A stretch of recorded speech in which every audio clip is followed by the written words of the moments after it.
Labdien! Mani sauc Valdis Ločs, un es esmu ēku inženieris Rail Baltica projektā pie Rīgas lidostas. Būvlaukumam tuvojoties 3. gadadienai, progress tajā ir acīm redzams. Esam jau paveikuši apjomīgu apakšzemes inženieru komunikāciju tīklu, pievadceļu un autostāvvietu pārbūvi, un autovadītāji var ērti nokļūt uz lidostu pa jauno lokveida ceļu. Noslēgumam tuvojas dzelzceļa stacijas dzelzbetona sienu, nesošo konstrukciju, pasažieru platformu un iekšējā viadukta posma izbūve. Nākotnē šeit kursēs ātrgaitas vilciens starp lidostas staciju un Rīgas centru, tā veidojot savienojumu ar visu Eiropu. Tā būs Latvijā unikāla būve, paceļot sliežu ceļu pat 13 metrus virs zemes, lai netraucētu satiksmi.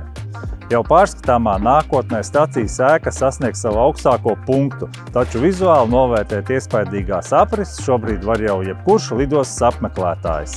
Taču retais būs redzējis, ka sliežu ceļš jau sācis izplasties Mārupes virzienā, kas iet cauri lidostas slēgtai teritorijai, kas nav pieejamāka plašākam cilvēku lokam. Mums kā būvniekam tas ir ciets rieks, jo jānodrošina lidostas darbības nepārtrauktība un operatīvi jātiek galā ar jauniem pavērsieniem un izaicinājumiem. Slēgtajā teritorijā veicam gan esošo inženieru komunikāciju tīklu, gan lidostas degvielas uzpildes stacijas, kā arī katlu mājas pārbūvi. Tādā veidā mēs atbrīvojam vietu topošajam dzelzceļa viaduktam.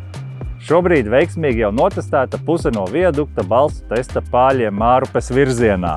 Savukārt uz ziemeļiem virzīsimies rudens pusē, aizņemot daļu P3 stāvvietas, taču autovadītājiem satraukties nav vērts. Paralēli tiek paplašināta P1 publiskā stāvvieta iepratīm lidostai un turpinās jaunās P5 autostāvvietas izbūves starp Biroja ielu un autoceļu Rīgas virzienā. Kopumā tiks radītas vairāk nekā 1000 jaunas autostāvvietas, kas kompensēs aizņemto platību P3 stāvlaukumā.